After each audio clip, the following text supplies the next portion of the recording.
Good morning, everyone. Welcome to this fine Tuesday, May 7th, 2024. Crazy that we're already into the fifth month of the year, but I'm not mad at it. Getting 1% better daily, right?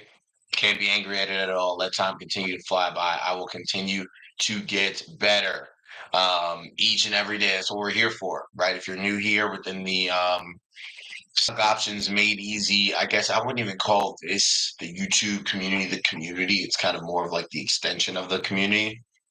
But if you're here, then you know what we're here for, right? Go over the important news notes, trade ideas. If you're deep within the community, you're trading with me or in the Facebook group, you've done the course, then you're, full-fledged, full-blooded member of this community, and you already know what we're about.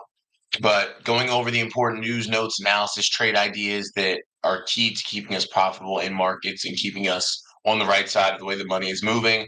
That's what we do here each and every day. So we had our session that we laid out the groundwork for the week yesterday. If you missed that, make sure to go back, check that out. We talked about all the important earnings events happening this week. We had a number of them happening overnight slash this morning. And luckily, we have a lot less kind of data thrown and strewn throughout the week that can take away from the price action we would normally get. So great day yesterday. Way to start the market week off strong. Had a banger for over 100% on Chevron, CVX. Mara came through with the beautiful intraday day trade after us calling the Bitcoin bounce during the stream last week, right? With that hammer candle on the weekly off of a support level. Bitcoin was primed to bounce as well. There are a lot of people out here talking about this, talking about that, but at the end of the day, there aren't many that are going and saying, hey, based off of, this immediate term price action that we're seeing, this is what we're likely going to get next, right? I told you that in a reel when Bitcoin passed 25K, and I said, hey, we're going to get the rocket up from here. We did. We're from 25K to over 70K for big, big returns. And then went ahead and tapped out of Bitcoin at the highs, right? Going into the halving, because traditionally it falls going into the halving, and it did.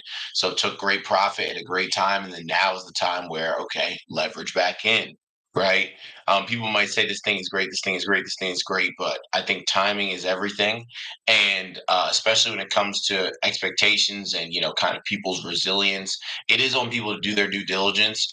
But, people like to get in on something at a great time, right? They like to get in on a great time at a great price, and not feel like they're trapped or imprisoned. You know what I mean? So it's important to be able to read price action and not just say, "Oh, this will be fine eventually. This will be fine eventually." You want to know how to navigate it short term, medium term, and long term, right? In order to provide the most value to yourself and to others. So that's what we're here to do, provide value. So let's go ahead and do that. We'll start with our top news. If you're watching, whether live or via replay, make sure you throw that one in the chat, signifying your intention to get 1% better by the end of this session. Kaizen, baby. www.imbetterdaily.com. We want to get a little bit better each and every day with all of the best tools that are available in the world around us, right? The best content creation tools, the best cold lead acquisition tools, the best lead funnel tools, the best, intra company communication tools, intra company communication and information tools, right? All of that we want to be able to be abreast on. Why? Because those are the people that are going to provide the most value in the future moving forward. When you look over the course of the next 5 years, a lot is uncertain, right? A lot is uncertain, especially how fast things are progressing with AI. So make sure you know how to use it before it uses you as a stepping stone, right? Because everybody might be senior analyst or VP this and that, but a lot of the need for some of these positions goes out of the window if you can have automated systems and processes that serve as the backbone and the integrated network between a company. So just know, right? Everybody's got to know how to use these tools. Learn now so you can get ahead, right? Close that gap. Everybody says, man, I wish I just had a chance to close the gap, to do something different, to make a major change. This is it, right? This is what it looks like in life. A lot of people think they'll magically just win the lottery, but we win little lotteries every day based off the opportunities we're proposed with, right? It's just which ones are you going to take advantage of? Because I want them all. Top news, let loose. It's showtime. The second biggest U.S. company by market cap will be holding a different kind of Apple event today.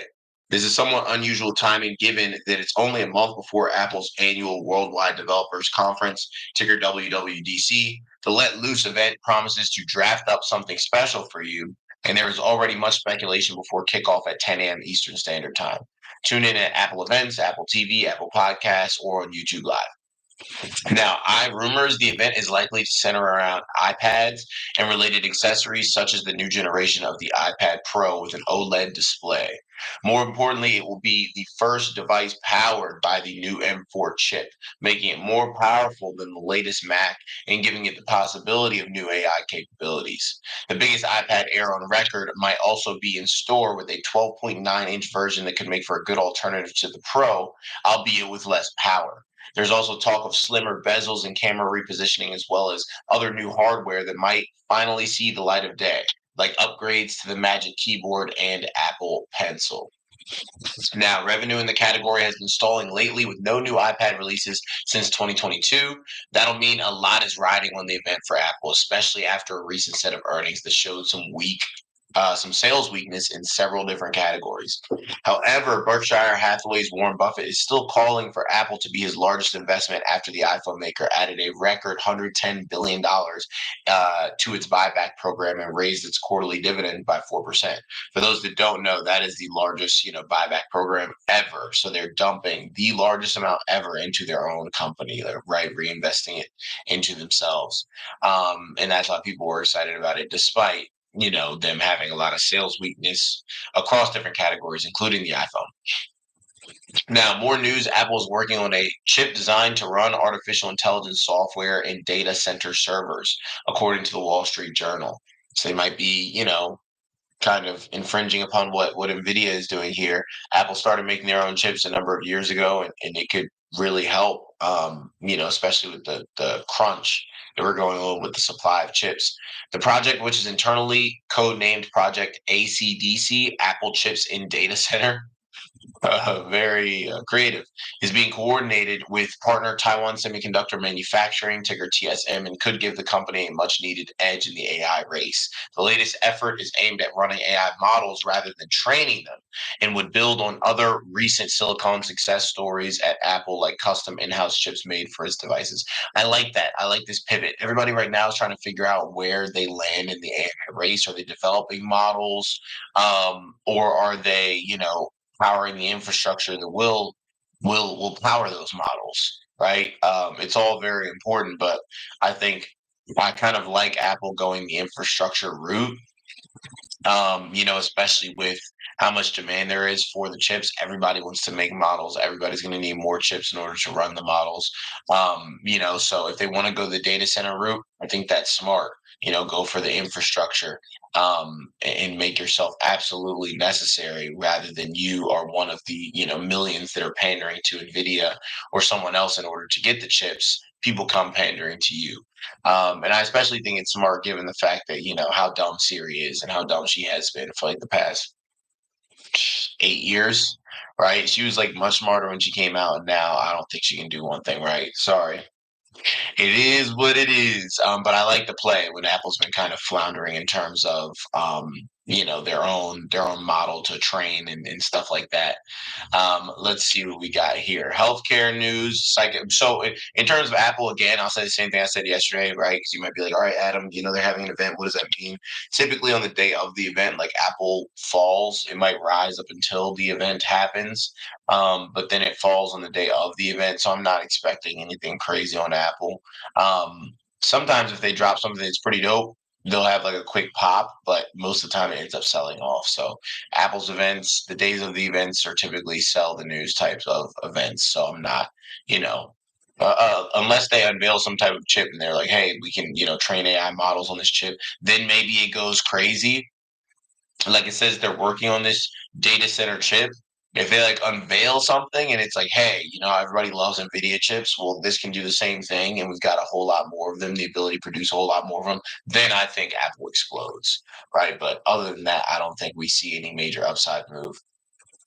Now, healthcare news, psychedelic therapy. An FDA advisory committee has been scheduled to meet next month to review data for the first ever MDMA assisted therapy for adults with post traumatic stress disorder. This will be the first such review of a potential new PTSD treatment in 25 years, according to the therapy's manufacturer, Lykos Therapeutics. MDMA, a party drug commonly known as ecstasy or Molly, has not been approved by any regulator. A positive recommendation by the panel could bode well for other companies evaluating MDMA assisted therapies such as Compass Pathways and Awaken Life Sciences. Yeah, I mean, it would definitely be more of like a lotto type trade. Compass Pathways is publicly traded CMPS.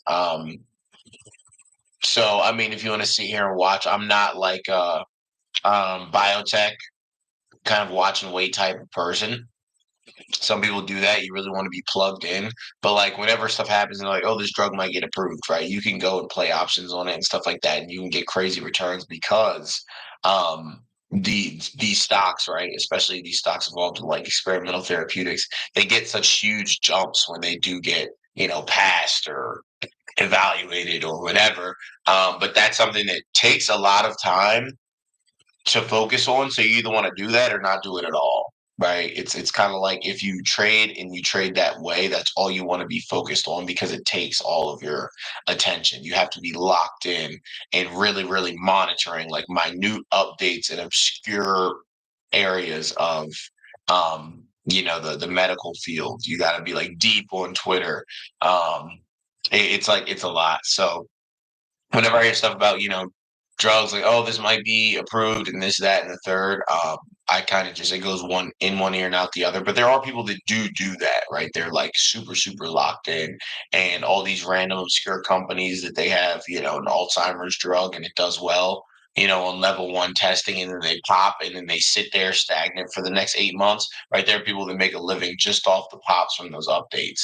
That's not me, but it's something that's possible, but it takes dedication. In terms of currency news, yen intervention, the Japanese government may have to intervene to support the yen in case of irregular speculation driven forex moves, said top currency official Masato Kanda. Many suspect Tokyo intervened twice last week, spending over sheesh, $9 trillion in terms of yen. Which equates to about $58.3 billion to support the currency. But the U.S. expects these interventions to be rare and consultation to take place, Treasury Secretary Janet Yellen declared. The Bank of Japan is trying to avoid raising ultra low interest rates through currency intervention, per Alpha analyst Harrison Schwartz, which is akin to putting a band aid on a wound that requires a tourniquet. Yeah, Japan has always handled inflation kind of weirdly. A lot of countries do, face it differently. Some world leaders don't even believe that it's real. So I don't know. I'm not involved in the forex markets, but it looks like Japan is trying to prop up the yen with some interventions that we actually covered last week when they happened live as well. Space news, another delay. Boeing can't seem to catch a break. It's because they are a mafia, literally a mafia that kills off people that speak against them and kills off people that pay for service. Its first crewed Starliner mission launch was delayed once again because of a faulty oxygen relief valve on the Atlas V rocket, with plans to reattempt the launch on Friday. We are just not willing to take any chances with what is our most precious payload, said Dylan Rice, engineer at United Launch Alliance, which is owned by Boeing and Lockheed Martin. The Starliner mission has been on hold for years, plagued by issues ranging from software coding to stuck valves. Meanwhile, Boeing is facing another regulatory probe, this time into its 787 Dreamliner inspections. Yeah, I saw a funny reel on Boeing. Maybe I'll repost that on my account today. Had me cracking up.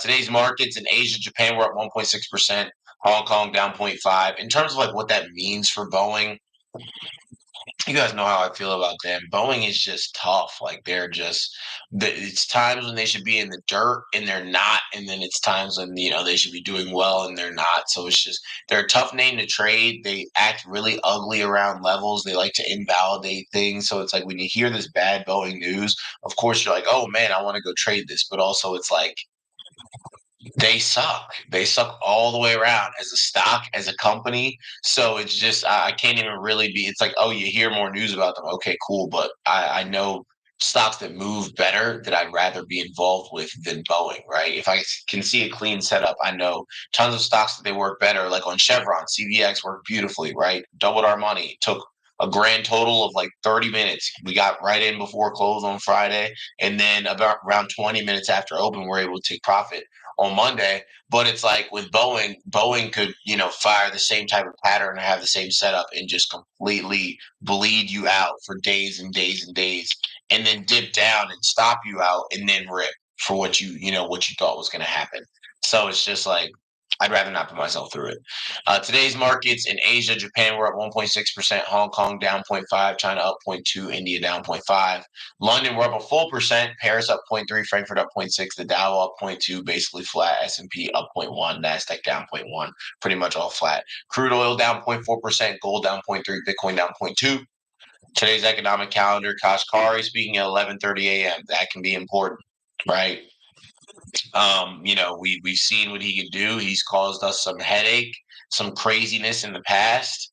It's not often that his what he says means a whole lot, but as of recent, it has definitely impacted things. So you want to, let your trusty voice assistant know, get a little alert when that's happening so that you can be aware. And if you see any volatility right throughout the day, especially in the major indexes like SPY, then okay, this might be something that this idiot is saying. Let me go check out Walter Bloomberg and see if there were any relevant updates.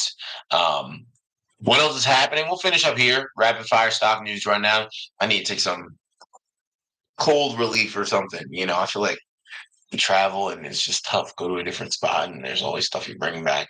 But we're pushing through here. Reddit, ticker RDDT, to report first quarterly results as public company. Disney, Comcast turned to third firm to value Hulu. Palantir, PLTR tumbles despite raised guidance, earnings beat. Wow. So literally beat on top and bottom line and still down. That's why, being involved with Palantir, we had a nice run heading up into earnings, for long swings to take profit on before earnings yesterday. So that's why staying on top of things and knowing where you're at is very important, right? Because Palantir went ahead, paid us on the long swings, cool. If you swung some through, got plenty of time. So even if they do want to tumble, it's like you tumbled based off of a beat and raised guidance. That's like the best case scenario you could have is to have time and also you beat on the top and bottom line. And this might just be a knee jerk reaction that is, in fact, an overreaction. Three reasons why investors should stay in the market. Just a article from BlackRock. Robinhood's crypto division gets Wells notice from SEC. That's ticker Hood. That news happened yesterday. Before market open. Crude rises on renewed Middle East tensions and Saudi price hikes. Big oil bemoans conflicting rules on U.S. clean energy subsidies. Spirits save, losses accelerate on aircraft issues and competition. And then Microsoft's new AI model set to rival Google and OpenAI. So it's Microsoft themselves, not ChatGPT. That's Microsoft themselves dropping their own model, right? So there are things happening each and every day, nonstop news in this space, and it's tough to keep a lid on all of it. But that's all we got the Kaizen event going on, right? June 19th through the 21st. So if you're not, make sure you head to I'mBetterDaily.com, right? Register there. Other than that, everybody, let's have a great day. Let's continue to crush it, get 1% better. I'll see you back here tomorrow morning for our next pre-market prep stream. Have a good one.